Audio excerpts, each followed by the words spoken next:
Hi, it's Jane with the Compassion Project and Moments That Matter. Today I'm here with Terese Parkin. I'm super excited for this. Hi, Terese. Hi, Jane. I am so excited to be here. Yeah. Terese is truly a beautiful, heart-driven soul. Um, and she has a mission to empower women to live with the joy of aging instead of the fear of aging. And she believes we can change the way the world sees and thinks of beauty, and is passionate about helping others live with zest and vitality and to age with grace, dignity, and health, which we all want. Oh my goodness. So, Terese lives in Long Beach, California. I'm sure the sun is shining there. I have snow here. And she has been married for 45 years. Woohoo, to her husband, Charlie. She has raised 3 children and has 3 grandchildren. And this inspiring woman is turning 65 in December. What? You look amazing. So we are going to talk about, the aging and why sometimes we have this fear of aging, and how Terese has learned to switch the way she thinks and aging joyfully.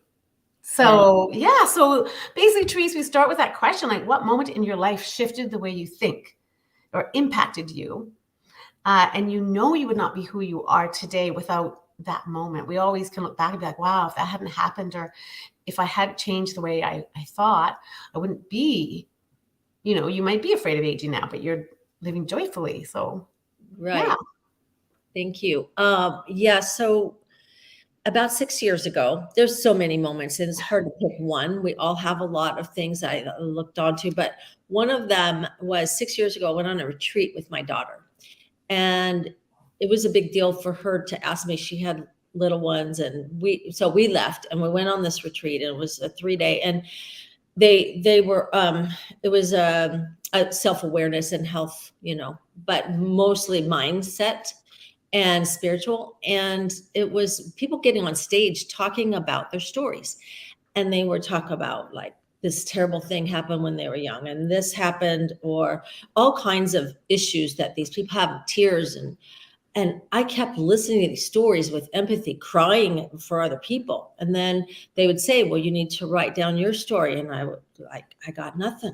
I don't have a story. And then another day, and more tears and more. And I was like sobbing. My daughter's like, well, you don't have one story you think you can tell? No, I don't. I really don't. And the third day, we're in the kitchen. I mean, in the getting lunch with someone, and we eat with another person. And this other younger gal, tells this story about how she grew up in a large family, or a family, and her dad was an alcoholic, and her mom had mental illness. And Lauren just looks at me, and I was like, that's crazy. And my daughter, looked at me and said, yeah, so Mom, that's you. And I just went like, wait a minute. Like, I mean, it was all functional, but functioning, and I had a wonderful upbringing. And that's why I didn't want to focus on something negative. So I just kept telling myself I didn't have a story. Like, I grew up in this nirvana, a Disney movie, which I don't really love, but so I really, really discounted that I had a story. So it brought up the idea, like, okay. And my daughter was saying, and they were saying, everyone has a story. We all have experiences as we grow up. And it really clicked with me that, okay, so I have a story. So then I started to look into that more, got into more groups and health and wellness groups, and really went down the path with that. And in doing that, I decided that with my mom, who is such an inspiration, she's almost 100. Talk about, that's the milestone, to be 100 and so full of joy like she is. Having that as a beacon to help me through all these things, I made the decisions as I went along at one point to have back surgery, because I was debilitated from something I was born with. And I wouldn't have been anywhere near as vibrant as I am now, because I had that surgery. And I approached it with with the working out and eating right and being as healthy as I can be to do that. It was successful. So then I'm like, well, this works, you know? So Yeah. you can't ever stop moving for your health and your body. Yeah. So I think that just kind of and you take one step and you say you have a story and you write down that, and then this flood of other things come through more and more. I'm sure So you do you, is there, when you look back, it's kind of interesting because I look back and my parents had money. We had a pool. We had, you know, everything from the outside was fantastic. And I could be like, oh yeah, I had a fantastic upbringing because that's the only upbringing I knew. right, It was my normal. So right, your upbringing is normal, but my mom was an alcoholic. right, I mean, my parents had affairs. It was like a crazy, right. and it was actually super dysfunctional. But so my brain and how I thought, you could put on this, oh, everything's fine, everything's great. But when you actually really go back and look at your past, you're like, I was just this innocent girl going through life, especially teenage years. And Mhm. you're affected on how you think. My family was very into body image. They were very into being thin. I had an eating disorder. So I had this dialogue in my head that was self-sabotaging. Didn't know until older when I look back. I'm like, wow. You know, like, if you had this fear of aging, like when did you feel like you were actually afraid of aging or didn't like aging? Was it in your 50s or when did you? I think it was at that point because when I was younger, I had eating disorder too, anorexia, and I wrote about that in a book in Love Speaks, and that was an amazing experience to get that out. And Mhm. because you do put it in a little pocket, and then you think it's gone, but it's never gone. Yeah. So the reason I was so worried about my image even back then when I was so young in school, and so I equated um, being accepted and liked by others as being the norm for me, like that whatever I could do to be accepted and not shift outside the box kind of thing.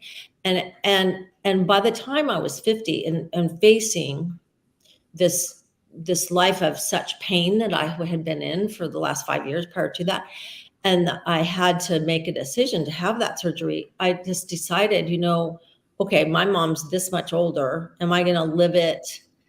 Am I going to live it well? Or am I going to be sad and in a room and giving up? So Wow. that kind of made me flip a switch and like, I'm going to choose not to give up. It's really about, to me, it's that mindset not to give up, because I don't care what you do. And people can have plastic surgery, and that's great if they ever, if people can do what they're comfortable with. But nothing's going to change how you feel inside until you really look and love yourself inside. And I think that was just a path I went down to just decide that. And I would look around me and see other people, like all of a sudden you could see, like, it almost like they aged really quickly because they kind of gave up. I Mhm. was noticing that. And it is not about being beautiful. It's about being healthy and living with joy. And Yeah. and my mom certainly personifies that. So, I mean, I had a great role model. Not to say she didn't have problems. She did. She had mental illness. But like, just her strength and courage and joy for life, and that's why I want to share that message, because it's so needed, especially today. Yeah. And the thing, I'm really into how we think. I just, it's everything. Take Yep. away our thoughts, we have nothing. If it's like all of a sudden you can't think about aging, Yep. if you could take out the fear of aging, you would be joyful and grateful. Gratitude has changed my life. And I think, like, if someone said to you today, Terese, tomorrow you can have your 25-year-old body back. When you wake up, you have it back. You're gonna wake up to be young, your skin's gonna be perfect. Yeah, but you don't get the mindset of a 65-year-old, but you can have the body of a 25-year-old. Would you do that? No I've way. I've done that question to myself so many times. That very question. Would I trade? And I would not. Never in a million years. Nope. No, because the joy does, I would never want to go back to being in my 20s. Oh my goodness.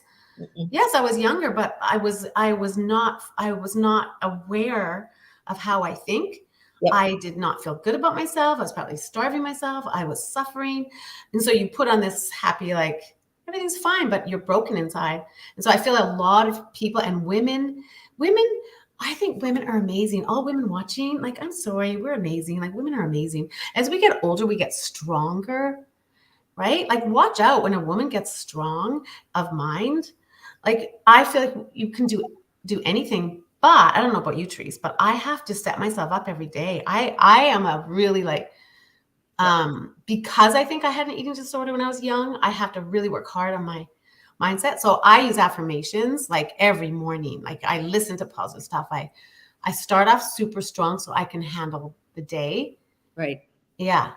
So do you use affirmations, or what do you, if someone was watching, they're like, I really do not feel good. I really feel like I don't like what I look in the mirror. I don't like that my skin's getting older. Someone's like really suffering with that. What do you have tools that you would give someone and say, this is what you can do? Because sometimes people just need tomorrow, get up and you can do this. Look in the mirror and Right.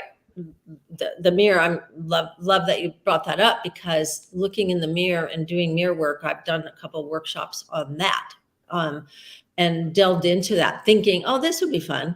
But when we start to learn, there's so many layers, and the depth of it. And I had such a response in my workshop shops that it's something that we all have to look in the mirror as we're putting on makeup, brushing our teeth. So stopping and actually in my workshop, staring in the mirror, into your eyes, like we all talk and we can kind of look away, looking in the mirror in your eyes almost for a minute and telling yourself, I love you. I really, really love you. And some people, we would do it in the workshop and people would cry. It brings up a lot of emotions. So yes, affirmations, if we don't love ourselves, we're service oriented and want to help other people. But if we're working from a place out of insecurity, or that I'm not enough, or my opinions don't matter. So the opinion piece of my issue all the way through my life from when I was younger has been really my road to figure out, like, that other people's opinions aren't more important than mine. It really only matters what you think of yourself. And that, in telling my story and doing the work that I've done, my stories, it has brought that to now I'm more comfortable. Do I get acceptance with every single thing? No. But you know what? At the end of the day, I have to live in my shoes. yeah. Like it. Yeah, like, this is a body that you have, that you live in, and I think just being grateful for it, and knowing that if you let someone else's opinions define you, they only know a small portion of you. So some person that might know 5% of really who you are, you're going to let their opinion over, yourself. It's like, no, no. And so the whole idea about aging too and worrying about getting older, well, the opposite is what you don't want. You don't want to die. Okay. So No. we want to live. So the opposite of not, we're all going to age. I don't care what you do, you're going to age. And some better than others in quotes, but like if so the opposite is, and it's not up to you. You're not the only one. I always bring that back too. Like, I'm not the only one getting older. Everyone is on the same playing field. So it's not like just me. Yeah. So I think you have to think of it as a collective. We're all on here for a certain amount of time in this earth, and make the most of it. Like, Yeah. why can't we live in joy? And what an inspiring thing to be able to face age with joy instead of fear. And Yes. I think it's when you bring yourself into the present moment, because we only live now. Time is a weird thing, because the past is gone, and then Right. there's a future, but the only life just exists here and now. So Yeah. right here and right now, this is the age you're at. When we were like 5, that's the mirror, that's the image we saw in the mirror, and we loved it. When we were pregnant, I mean, our body changes we're the same inside, but it goes from baby to from teenager, and then pregnant bellies or whatever, and then you're aging, and it's like you just love every part of you. And I do. I actually love aging now. And some of my friends will be like, "Oh, we're getting wrinkles." I'm like, I love wrinkles. I will. I almost annoy them. I'm like, Wrinkles. I love wrinkles. I love age spots. I don't care. I like, what am I going to do? Hate them? So I choose to love them. I dance around the house. You love this, Terese. My husband's really serious. And every morning I put on a song, Law of Attraction song about loving your body. And I dance around the kitchen to this song every morning. You have to give me the song. I'm going to do that because I could use that too. Oh, no, I do. My husband he has his coffee and I'm like, do you? But the other thing I want to say quickly, if we're talking about aging, there's a book, Tuesdays with Maury. I don't know if you ever read it. I have. Super powerful. I was listening to Oprah actually talk to the author, and he said something so powerful that I was like, what? It was a conversation that he had with Maury, because Maury, if someone doesn't know, was a professor that was dying of ALS, I think it was, and his student would go and visit him. So Maury was like 75 in a wheelchair. His body was deteriorating. He needed help to go to the bathroom, do everything. And this young guy was in his 30s, actually asked him the question to this man, like, why, like, you must be jealous of me. Like, are you jealous that I can go out in the world and I have this young body and I and I come to visit you and you can't leave your house in your wheelchair and this man looked at him and said, why would I be jealous of you? He said, I've been 20, I've been 30, I've been 40, I've been 50, I've been 60. All of those ages are in me. You should be jealous of me because I have life experience. And I'm like, wow. True. That's right. Really, I have that book. I'm going to look that up because it was just so impactful. So you're turning 65. Why would you want to be 20? You've done that. It's in you. The experience of being a 20-year-old is in you. The experience of being 30 is in you. So that's when you get this mindset now. It's super powerful.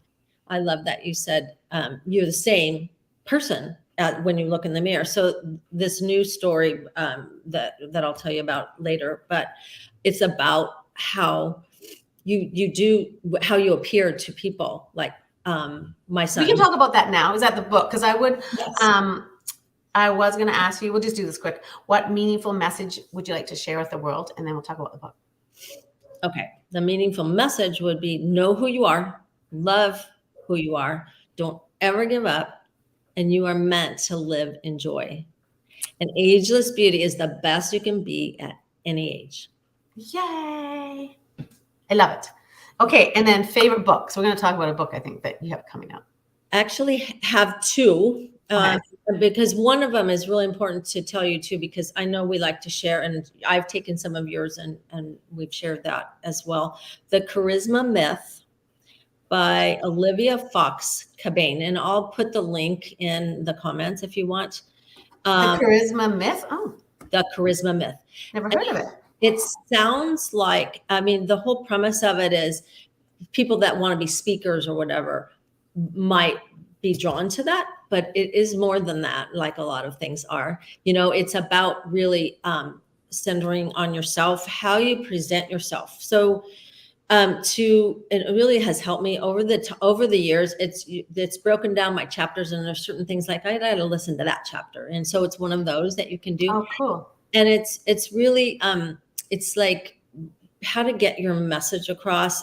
It is a work in progress. It's not that I know it all, but like then you have that awareness. So right. It's really been helpful. And I've told a recent person that I met in Long Beach who really needed something like that, and she has thanked me so many times. And I was thinking wow. of the book because she said it changed. Like she was a speaker and she was having trouble with it, and it just really focused her on being okay with herself. And that's kind of what it is about. So that's a good one. Okay. Amazing. I'm going to get that book. Yeah. It's really good. And then there's a book coming out there's a new book that you're in, 100 Women. What is it? 100 Self-Portraits, 100 Moms, Dreams, 100 Dreams. And what it is a woman, Shika Khanna, that lives in India. And in our groups and our coaching groups, I've met her through that. And she had this dream. One day woke up and had a dream to get the stories of 100 moms on paper, but not just on paper, portrayed in a portrait. She's a photographer. So she guided every single one of those 100 moms through the process of taking a self-portrait. And it had so much power because it's about how you look at yourself. And that's the reason I ended up doing the mirror workshop is because of doing that. I Oh, wow. I could not take a picture of myself without smiling. I couldn't do it because I want to be positive and I think that's the way, but you're not always smiling, so I had to work through that whole, like, every single one I looked mad, but I looked mad to me when I wasn't smiling, but to anyone else I was. So it was a really great process. And in doing so, it came to me to do mirror work. And then she came in my workshop, and it really correlates with the camera lens and how you see yourself. So very interesting process. So many women really got to the core of getting over fears, and it's a beautiful, beautiful coffee table book, pictorial with stories. And it just launched 2 days ago. And Oh, I'm on exciting. cloud nine right now because I didn't get to go to India, but some of them did, but we did a virtual. We were 4 hours on a virtual for that launch, and I was riveted. My husband's like, what? And I'm like, I didn't even want to go to the restroom because I didn't want to miss a minute, So Aw. it's really a cultural, so it's like moms uniting. It's the mumindia.com is what I'll put that here. Yeah, we'll put the links in the comments. mumindia.com. Is that what it is? And it's trademarked, and it's mumindia.com, and it's mums in United movement is what it's. Oh, okay, cool. But it's more an awareness. It's not just, okay, we're taking over the world. And it's really not that kind of a book that is like, I am woman, hear me roar. It's more as a collective people, because there's a man in the group too that talked about his mom's story. And my mom is in the story. Oh, wow. And she's being featured because this Shika fell in love with my mom and said, she's almost 100.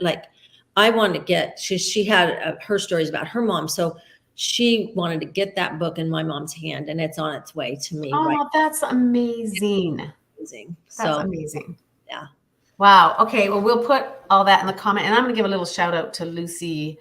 How do you say her last name? Lucy Roses. Oh, she's like in her 70s, and she's in India right now doing Zumba on the stage for this Mums India. She's like an inspiration to anyone aging because she's in her 70s and she's Zumba. I have to say, Lucy versus this Zumba, it's amazing. She lives big, Lucy. Yeah. Lucy was big. Okay, and favorite quote, and then we'll end it. We'll say goodbye. Do you have a favorite? Favorite quote is, "This above all, to thine own self be true." This is a William Shakespeare. It's not a new quote, but Can you say it again? Can you say it again? This above all. It's in the play Hamlet. The whole quote is, "This above all, to thine own self be true. And if it must follow as the day, the night, thou canst not be false to any man." So, it's Shakespearean language, but basically the idea, and that it speaks to me so well, it always has. And so in my journey to value my opinions, it just speaks to that. Being true to yourself. Be true to you. Yeah. Who you are. So it's a journey. And I have wanted approval of others and still love that, but I'm learning to love myself without it. And I think you get to the point where it's nice, the approval of others. You don't need it though. Right. You don't need it.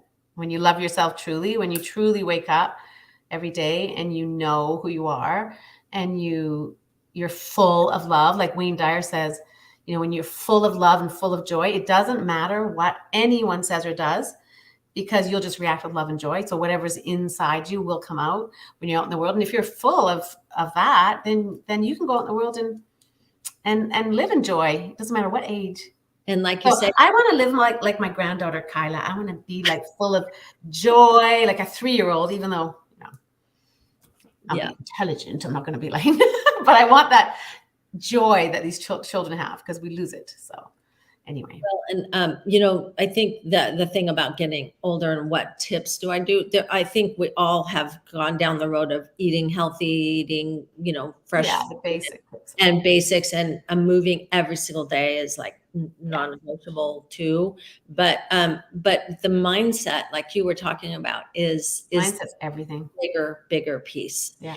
And we can't control our bodies as we age, really. I mean, we can do the best we can. Yeah. And at this point, you know, my mom had brain surgery at 96 years old, and she's thriving at 100. So Wow, amazing. strong mind. And so Yeah. I just love Strong mind. That's what we all need. Mhm. Okay. Thank you so much, Teresa. It's been Thank you. amazing. You're an inspiration. And we'll put any links in the comments if anyone's interested in checking out that book. I have a funny feeling you listen to Louise Hayes. Do you listen to Louise Hayes? Because she's affirmation, love yourself, look in the mirror, say, I love you, look in the mirror, write it yourself. Louise Hayes all the way. I'll put a link of one of hers in there too. She's fantastic. Anyway, thanks everyone for watching. Appreciate it. And reach out to Teresa if you want to join her Ageless Beauty community. We'll put the link to that in there too, because that's really powerful. So thank you. Thank you so much. It was wonderful to chat. Okay, bye.